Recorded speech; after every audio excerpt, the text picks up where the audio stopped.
This is called Father, Son, Holy Ghost by the group called Girls. It was released on September 7th of 2011.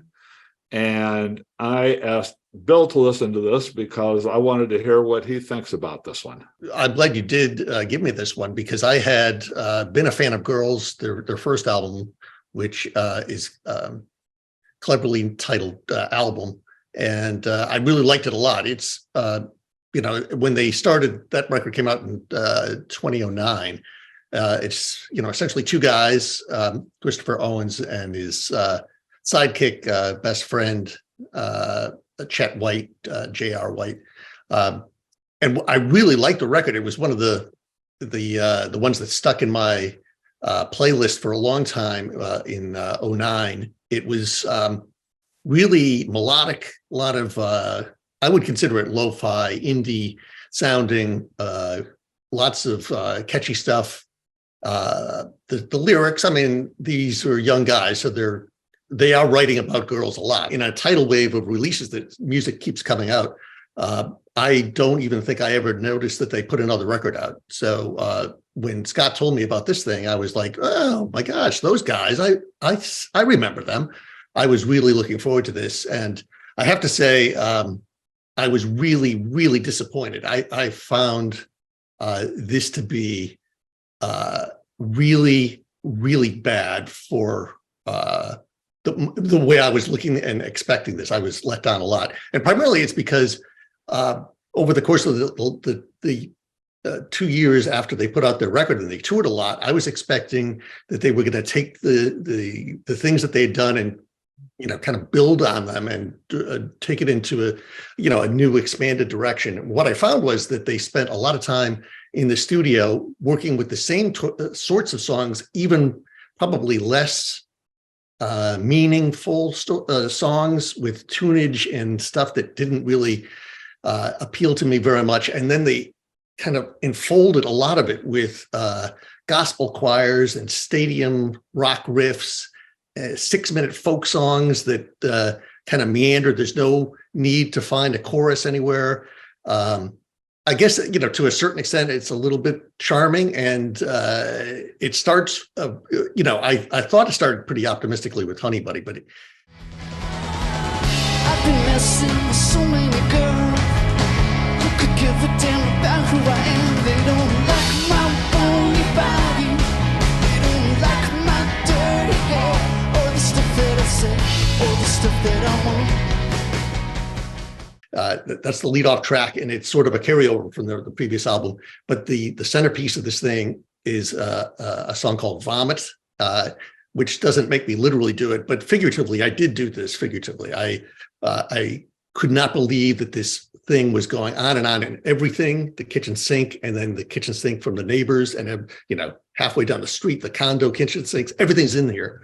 And it just drove me crazy. And I could not wait until the thing was over. And then I waited a week and I said, I'll give it one more chance.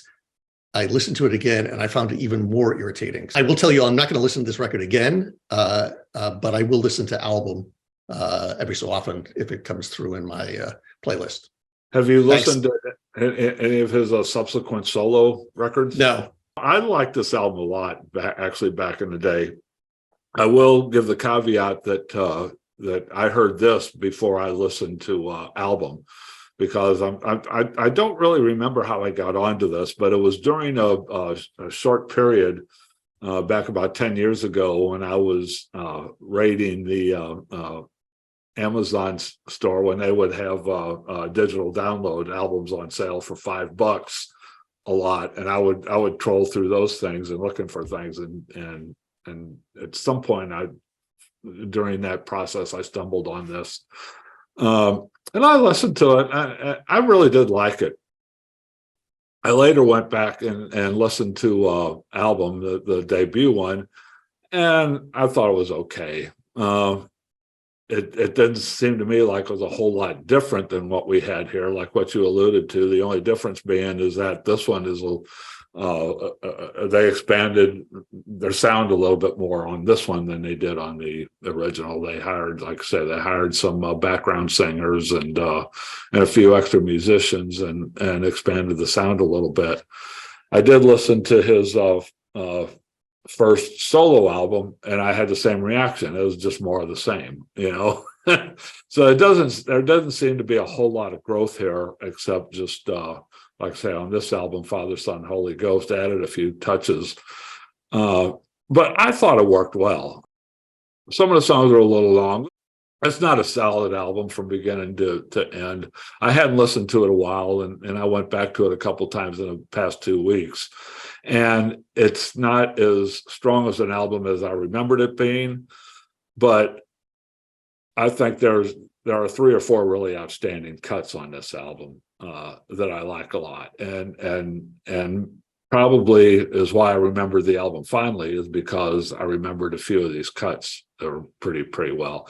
The song "Vomit," I actually like that one, and I don't know why he titled the song "Vomit." It's just about it's just a little forlorn love song. I don't know where he came up with that title, but he did. There are a couple of pretty good tracks on here. They've got this thing runs for 52 and a half minutes. Well, I could easily find 15 minutes in this album Easily. that could be jettisoned. Easily. You know, it would have been a really good 35 or 40-minute album, I think. But knowing Bill's listening process, I can see where the 52 and a half minutes just probably soured him on the good things about this record. I think so. I mean, at the same time, I was thinking, there was a 2-person band, Japandroids, who would put out a record about the same time, and so it's a drummer and a guitarist. And if you listen to what 2 guys can make in terms of a racket, like it's a rock and roll racket, it's not like the Black Keys kind of stuff or even White Stripes. That to me was a lot more, and they're talking about the same sort of stuff. It's all about being 20 years old and trying to deal with modern life. I just found, to me, it's something that speaks to me more eloquently than this kind of meandering sort of thing. I think probably what the real star of this album, what makes this album work for me, is not so much Christopher Owens, but the other guy, because I just like the sound of this record, and I like how this guy's named Chet White.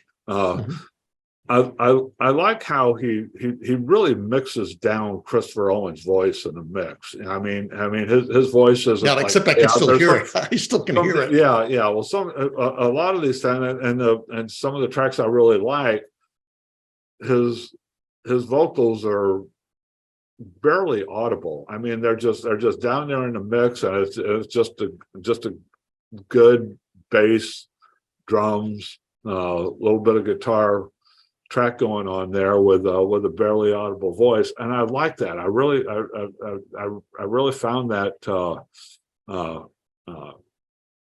just really ingratiating. I don't know, for something about that, I liked it, and that's probably because of the production choices and not necessarily the performance or the writing choices. Right? Sounds like a thumbs down from Bill and a thumbs up from me. But my thumbs up is kind of marginal. There's a lot of fat here that needs to be trimmed, and so maybe this is just a good album to put together a playlist, right? just pick and choose a few of these tunes that you like, and drop them on your playlist and be done with it. Well, thanks for listening, everybody. We will see you again soon.